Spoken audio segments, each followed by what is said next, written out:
Danas nismo snimali nikakvo kuhanje, ništa nismo snimali što se tiče kuhanja, što se tiče Jane i Fatime. Ja sam danas imao puno posla. Pravio sam za kravu i za ovce gdje će ona ležati, gdje će ona jest i gdje će ovce ležati i gdje će ovce jest. Naravno da još nisam završio, imam još popodit pod i napraviti još nekih sitnica. Tako da nismo stvarno uspjeli, ali mislim da će vam se i ovaj video svidjet. Jer uskoro će doći krava i par ovaca sa janjadima. Ja se nadam da će vam se svidjeti ovo što smo mi danas uradili. Radio sam s ocem, otac mi je puno pomogao. Jana i Fatima su bile u kući. Tako da ćemo imati još sutra posla nekog. Pa će sutra... Evo kako to izgleda. Tu će ići soj žito. Naravno ovo će sve popodit. Ovo je dole za ovce sjeno se ubaciva. Ovdje sad ne vidi dobro. Znači imaju sjeno. Vodu će imat. Sutra ću i vodu dovest. Tu ide znači žito. Evo kako smo im uspjeli napraviti. Od ničeg smo napravili nešto.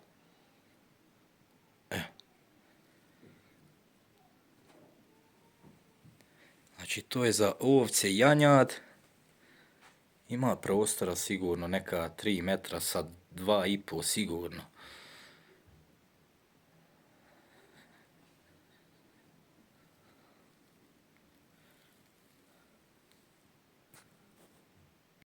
Ovdje smo napravili isto za kravu. Znači tu će i cijeno, voda će i njoj biti normalno. Njoj je baš široko, nismo htjeli pregrade nikakvo, nek ima, nek se kreći, nek može i leći, šta ja znam. Uglavnom popodit ćemo dole sve.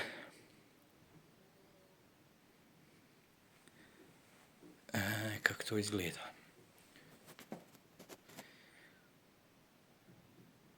Sve zakovano, sve znači čisto. Očistit ćemo, evo šta mi je ostalo, vidite hamelja ovdje. Ovdje imamo jedan fenjer prijašnji. Ovo je se nekad koristilo kad su momci išli curama, kad je se ašikovalo, kad su stari ljudi išli na prela, sjela.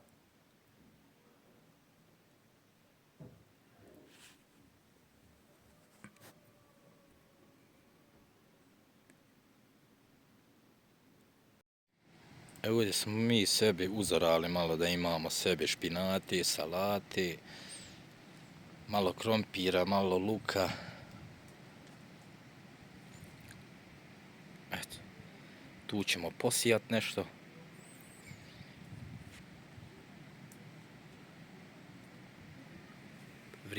Vrijeme je danas jako loše, padala je kiša. Večeras čak i javlja snijeg.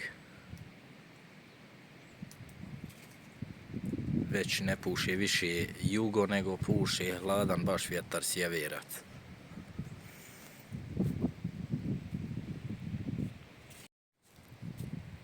Pogledajte ljudi tu prirodu.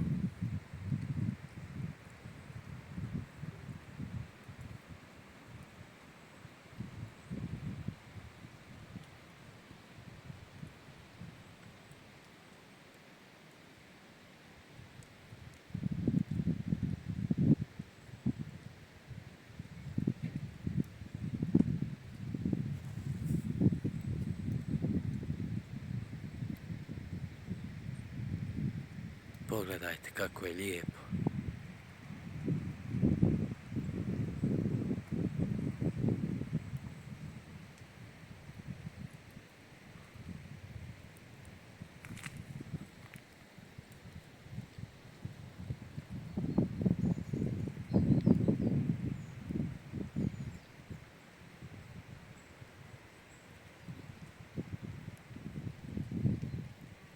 ovdje ću ovaj dio iskoristiti ljudi za sjeno.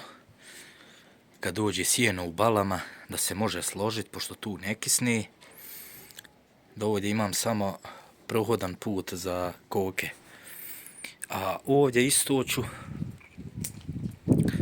staviti bale sjena, pošto sad za sad nemamo štalu, ali bit će i to, staviti bale sjena i pokriti najlonom, nek su pokrivene. Ja.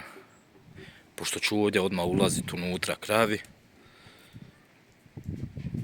i ovcama, tako da će to sve biti polako, to sve ide, ne može sve odmah, jel, ali bit će sve, ja mislim, u najboljem redu.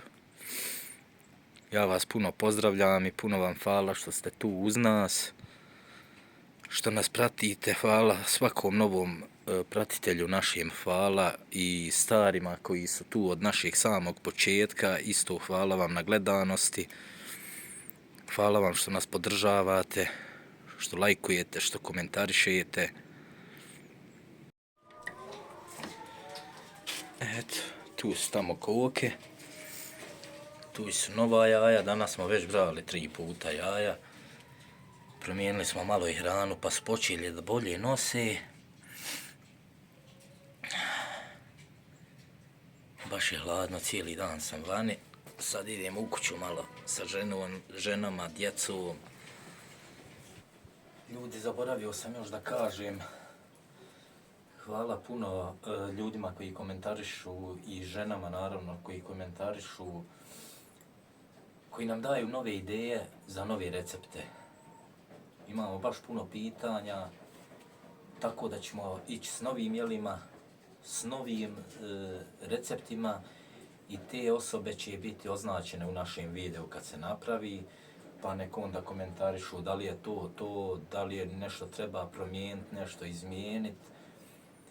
U svakom slučaju, ja sam presretan, moje žene su presretne, moja djeca su presretni. Danas sam evo radio s ocem. Hvala vam još jednom velika, jer da nije vas, ne bi bilo ni nas, jel tako? Ne bi bili ovdje gdje smo sad. Hvala vam puno još jednom.